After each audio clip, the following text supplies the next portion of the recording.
தெய்வத்தின் குரல் மூன்றாம் பகுதி. பிள்ளையார் சுழி. எதை எழுத ஆரம்பித்தாலும் முதலில் பிள்ளையார் சுழி போட்டுவிட்டுத்தான் ஆரம்பிக்கிறோம். பெரிய காவியமாகத்தான் இருக்க வேணும் என்றில்லை. ஒரு போஸ்ட் கார்டு ஆனாலும் சரி, கடை சாமான் லிஸ்ட் ஆனாலும் சரி, முதலில் பிள்ளையார் சுழி போட்டுவிட்டுத்தான் எழுத ஆரம்பிக்கிறோம். எழுதுவது மட்டுமில்லாமல் எந்த காரியமானாலும் ஆரம்பிக்கிற போது அது விக்னமில்லாமல் பூர்த்தியாவதற்கு மகா கணபதியை கொண்டு வந்துத்தான் ஆகணும். அவரை ஸ்மரிக்காமல் எந்த காரியமுமே இல்லை. ஆனாலும் இந்த எழுத்து காரியத்தில் அவரை ஸ்மரிக்கிறோம் என்பது ரிட்டர்ன் ப்ரூஃபாகவே, எழுத்து மூல ரூபணமாகவே பிள்ளையார் சுழியில் தெரிகிறது. பின்னாடி நாம் எழுதுகிற விஷயம் சுழித்து போகாமல் இருப்பதற்கு முன்னாடி பிள்ளையார் சுழி போட்டு விடுகிறோம். பிள்ளையார் சுழி போடாமல் ஓம் போடுகிறவர்களும் கிரந்தம், தமிழ் இரண்டிலுமே அந்த ஓமுக்கு சுழித்தே ஆரம்பிக்க வேண்டியிருக்கிறது. அது மட்டுமில்லை, இந்த பிரணவ ஸ்வரூபமும் பிள்ளையார் தானே.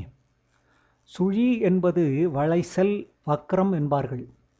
பிள்ளையாரின் தும்பிக்கை நுனி வளைந்து சுருண்டி கொண்டிருப்பது, அதனால் வக்கரத்துண்டர் என்றே அவருக்கு ஒரு பேர். பிள்ளையார் சுழி போடுவதில் பாதியாக இருக்கிற வளைசல் பூர்ணமாகிவிட்டால் முழு வட்டம்.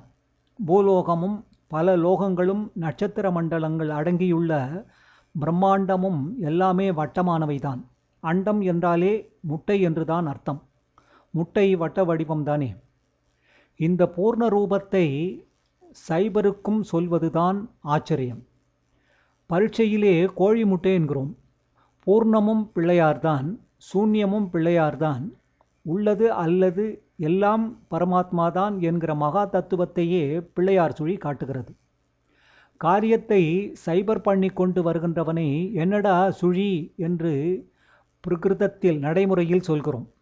கையில் இருக்கிற மோதகத்தை தித்திப்பு பூர்ணத்தை வைத்துக்கொண்டு தன்னுடைய பூர்ணத்துவத்தை டெமான்ஸ்ட்ரேட் பண்ணும் பிள்ளையாருக்கே சுழி போடுகிறோம். இந்த சுழி மற்ற சுழியையெல்லாம் முழுசாக பண்ணிவிடுகிறது. வளைசலான கொம்போடு ஆரம்பிக்கிற பிள்ளையார் சுழி கொஞ்சம் கூட வளையாத நேர்கோட்டோடு முடிகிறது. பிள்ளையார் பூர்ணம், சூன்யம் இரண்மாக ஆன்மார் போலவே வக்ரமானதும் அவர்தான், ஆர்ஜவமானதும் நேரானதும் அவர்தான் என்பது தாத்பரியம்.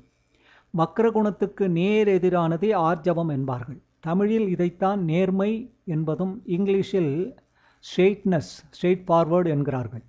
குணம், குணஹீனம் எல்லாம் ஒரே நிர்குண பரமாத்மாவின் வேஷங்கள்தான். ஊ என்பது பிரணவத்தின் இரண்டாவதான நடு அட்சரம். ஆ, ஊ, மா என்ற மூன்றும் சேர்ந்தே ஓம்காரமான பிரணவம். விஷயம் தெரிந்தவர்கள் இதை இங்கிலீஷில் ஓஎம் என்று எழுதாமல் ஆம், ஏயுஎம் என்றே எழுதுவார்கள். ஆ என்பது சிருஷ்டி பிரம்மா, ஊ என்பது பரிபாலனம் விஷ்ணு, மா சம்ஹாரம் ஈஸ்வரன். திரிமூர்த்திகளும் தோன்றியது ஏக பராசக்தியால் தான். அதனால்தான் அவள் பிரணவஸ்வரூபிணி. ஆனாலும் ஓமை தேவி பிரணவம் என்று சொல்வதில்லை, உமாதேவி தேவி பிரணவம் என்பார்கள். ஆ, ஊ, மா என்ற சப்தங்களே மாறி உமாவில் ஊ, ஆ, ஊ, மா, ஆ என்று இருக்கின்றன அல்லவா. ஓமில் சிருஷ்டி பீஜமான ஆ முதல் எழுத்தாயிருக்க, உமாவிலே ஸ்திதி பரிபாலன பீஜமான ஊ என்பது முதல் எழுத்தாயிருப்பதால் தான் அன்போடு ரட்சித்து காத்து பரிபாலனம் பண்ணும் அம்பாளின் பிரணவம் ஊவில்தான் ஆரம்பிக்க வேண்டும் என்று காரணம் சொல்லி, இதனாலேயே உமா என்பதை அம்பாளுடைய பிரணவமாக கூறுகிறார்கள். ஆ, ஊ, மாவில் ஹிருதயம் மாதிரி நடுவிலே இருப்பது ஊ. அதுவே கருணாமயமாக இருக்கிற காப்பாற்றுகிற தேவி பிரணவத்தின் பிரதமஸ்தானத்தில் இருக்கிற பிரணவ சுரூபம் பிள்ளையார். ஆவும் மாவும் சேராமல் இந்த உகாரமாக மட்டுமே பிள்ளையார் சுழியில் இருப்பதை பார்க்கும்போது ஒன்று தோன்றுகிறது. அதாவது அவர் தாயை போலவே பிள்ளை மட்டுமில்லை, தாயாருக்கும் ஒரு படி மேலே என்று தோன்றுகிறது. எப்படி? அவளும் ரட்சிக்கிற ஊவுக்கு பின்னாடியாவது சம்ஹாரம், மா, சிருஷ்டி, ஆ இவற்றையும் வைத்து கொண்டிருக்கிறாள். ஆனால் பிள்ளையோ எப்போது பார்த்தாலும் எல்லோரையும் ரட்சிப்பது தவிர வேறு ஜோலியே வைத்து கொள்ளாத பூர்ண கருணாமூர்த்தியாக இருந்து கொண்டு ஊ ஒன்றோடேயே நின்று விடுகிறார். பிரணவத்தில் ஊ விஷ்ணுவின் ரூபம். உமாவும் விஷ்ணு ரூபிணியாக, நாராயண சகோதரியாக, விஷ்ணு மாயா விலாசினியாக, நாராயணி என்றே பெயர் படைத்தவளாயிருக்கிறாள். பிள்ளையாரை பற்றி சகலரும் சகல காரிய ஆரம்பத்திலும் சொல்லும் ஸ்லோகத்திலும் சுக்லாம் பரதரம் விஷ்ணும் என்றே வருகிறது. இங்கே விஷ்ணு என்றால் சர்வ வியாபகமானவர் என்று அர்த்தம். ஊ என்பது சிவசக்தி புத்திரனை விஷ்ணுவோடும் சம்பந்தப்படுத்தி சைவ வைஷ்ணவத்தை சமரசம் பண்ணிவிடுகிறது. வளைசலும் நேர்கோடுமாக இருக்கிற பிள்ளையார் சுழியில் நிறைய தத்துவார்த்தம் இருக்கிறது. சத்காரமாக எந்த ஒன்று சுற்றினாலும் அதற்கு மத்தியில் அதற்கு ஆதாரமாக அச்சாணியாக நேரான ஒன்று இருந்தாக வேண்டும். விஷ்ணு தன் விரலையே நேராக நிமிர்த்தி கொண்டு அதிலேதான் சக்கராயுதத்தை கோத்து கொண்டு சுற்றுகிறதாகவே விக்கிரகங்களில் காட்டியிருக்கும். சுற்ற சுற்ற பொறி பொறியாக கொட்டுகிற கார்த்திகை வானமாயிருந்தாலும் சரி, இது ஒளி. விரலிலே மாட்டிக்கொண்டு சுற்றி சுற்றி டபடபவென்று அடிக்கிற கிரிச்சிட்டியானாலும் சரி, இது ஒலி. இதுகளின் வட்டமான சுழற்சிகளுக்கு ஆதாரமாக கையோ குச்சியோ எதுவோ ஒன்று நேர்கோடாக இருக்க வேண்டியிருக்கிறது. யூனிவர்ஸில் லோகங்களெல்லாம் சர்க்குலராகத்தான் சுற்றி கொண்டிருக்கின்றன என்கிற போது இவற்றுக்கும் கூட ஆதாரமாக ஒரு ஆதார ஜுவனி நம் கண்ணுக்கு தெரியாவிட்டாலும் சக்தி ரூபத்தில் இருக்கத்தான் வேண்டும். மட்டமாக சுற்றுகிற சகல பிரபஞ்சத்தையும் அதற்கு ஆதார சக்தியான கோட்டையும் சேர்த்துதான் பிள்ளையார் சுழியில் வட்டமாகவும் நேர்கோடாகவும் பாகமாகவும் போடுகிறோம். எங்கேயோ படித்த அல்லது கேட்ட ஞாபகம் எனர்ஜி உண்டாகிறதே பிள்ளையார் சுழி ரூபத்தில் தான் என்று தாரை கொட்டி அதிலிருந்து எலக்ட்ரிசிட்டி எடுக்கிற போது ரொட்டேஷனில் வட்டத்திலிருந்து நேர்கோடாகத்தான் மின்சாரம் புறப்படுகிறது என்று எடுத்து காட்டியிருந்தது. பிள்ளையார் சுழியில் கொம்புதான் ரொட்டேஷன் கோடு, அதிலிருந்து சக்தி உத்பவம். இந்த இரண்டையும் சிவசக்தி ஸ்வரூபமான நாத பிந்துகளாக கூட சொல்லிக் கொண்டு போகலாம். அதெல்லாம் சூக்ஷ்மமான விஷயம். ஆரம்பித்த இடத்துக்கே வந்து முடிந்து விடுகிற வட்டம் ஏகமான பிம்பத்தை குறிப்பதாக கொள்ளலாம். வட்டத்தில் ஆரம்பித்து அரை வட்டத்துக்கு அப்புறம் நேர்கோடாகிற ஓர் பிள்ளையார் சுழி ஏகமான பிரம்மத்தை சாங்கேதமாக காட்டிவிட்டு அங்கிருந்து அநேகமான சிருஷ்டி தோற்றத்தையும் சேர்த்து தெரிவிக்கிறது என்று சொல்லலாம். பிரம்மமும் பூர்ணம், பிரபஞ்சமும் பூர்ணம். பிரம்ம பூர்ணத்திலிருந்து பிரபஞ்ச பூரணம் உண்டாயிற்று என்று உபனிஷத்தில் சாந்தி மந்திரம் சொல்கிறோம். ஆரம்ப சுவாமியின் அடையாளமாக எதன் ஆரம்பத்திலும் போடும் பிள்ளையார் சுழி பிரம்ம பூர்ணத்தை வளைச்சல் கொம்பாலும் பிரபஞ்ச பூர்ணத்தை நேர்கோடாலும் காட்டி முதலில் கொம்பு அப்புறம் கோடு என்பதால் பிரம்மத்திலிருந்துதான் பிரபஞ்சம் உண்டாச்சு என்று தெரிவிக்கிறது.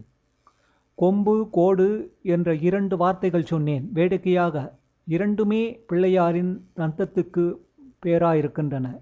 ஏகதந்தர் என்பதை ஒற்றை கொம்பன் என்பார்கள். பெரும்பார கோடும் கோடாயுதத்தால் கொடுவினை களைந்தே என்றெல்லாம் அவை பாட்டி சொல்லும்போது கோடு என்றாலும் தந்தம்தான்.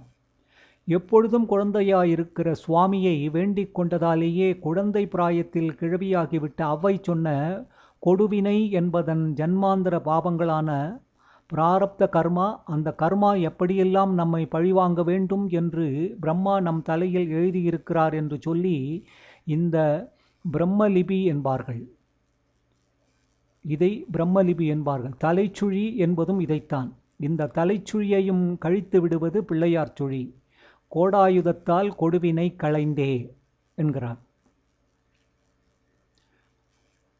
அடுத்து எழுத்து பணியில் விநாயகர் தொடர்பு.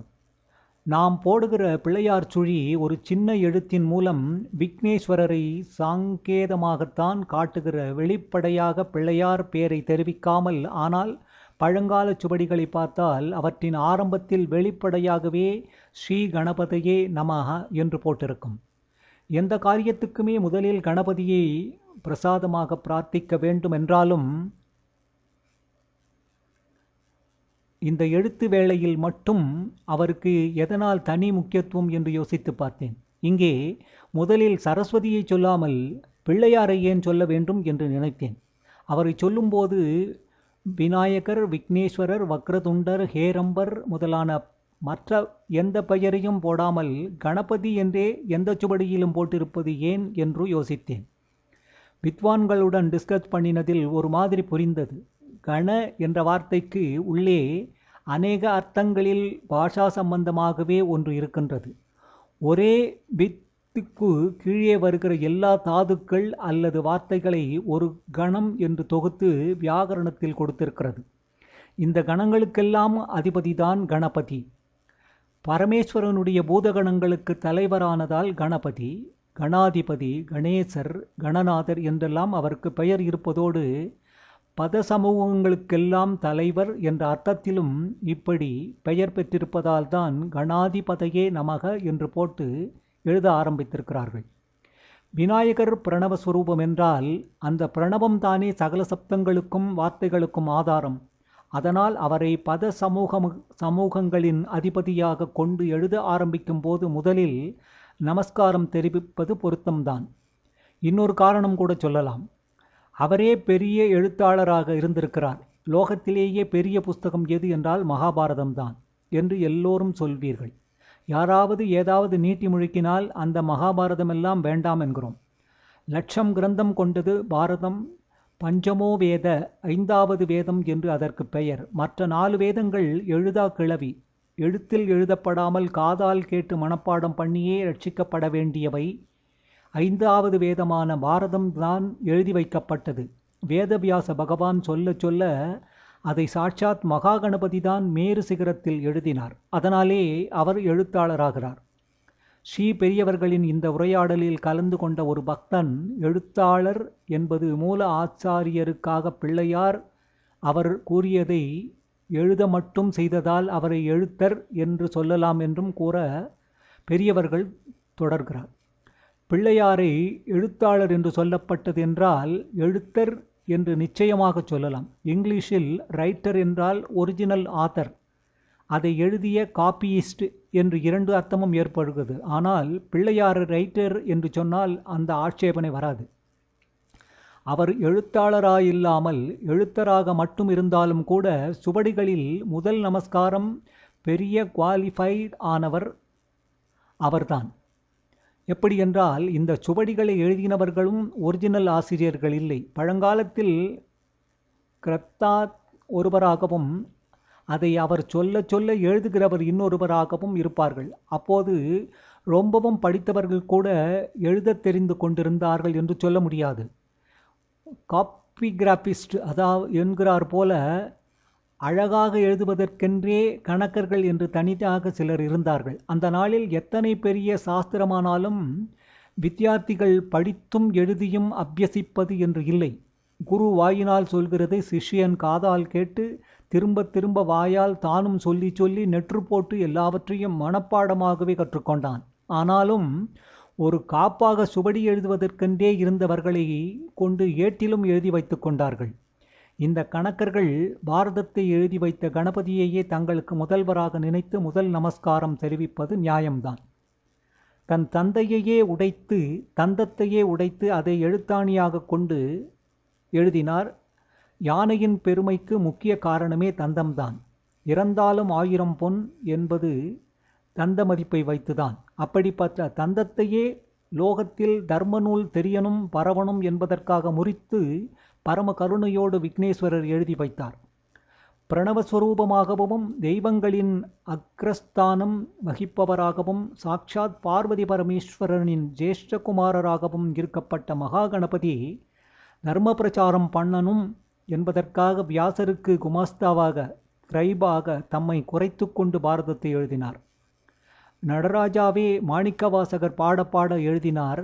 கிருஷ்ண பரமாத்மாவும் கீத கோவிந்தத்தில் அதன் ஆச்சாரியரான ஜெயதேவரின் வேஷத்தில் வந்து ஒரு அடி எழுதினதாக கதை இருக்கிறது. ஆனால் அலுக்காமல் சலிக்காமல் 1,00,000 ஸ்லோகம் எழுதின சுவாமி பிள்ளையார்தான். இதனால் ஸ்ரீ கணபதியே நமக. இவர் எழுதுகிற வேகத்துக்கு ஈடு கொடுத்து சிஷ்யம் பண்ண முடியாமல் வியாசர் பாரத குட்டு என்கிற அநேக சிக்கலான ஸ்லோகங்களை அங்கங்கே சொல்லி இவரை கொஞ்சம் யோசனையில் நிறுத்தப் பண்ணி அதற்குள் சுதாரித்து கொண்டு மேலே சொல்ல ஆரம்பித்தார். நாம் பிள்ளையார் குட்டி கொள்கிறோம் என்றால் வியாசரோ பிள்ளையாருக்கு பாரதத்தில் குட்டு வைத்தார்.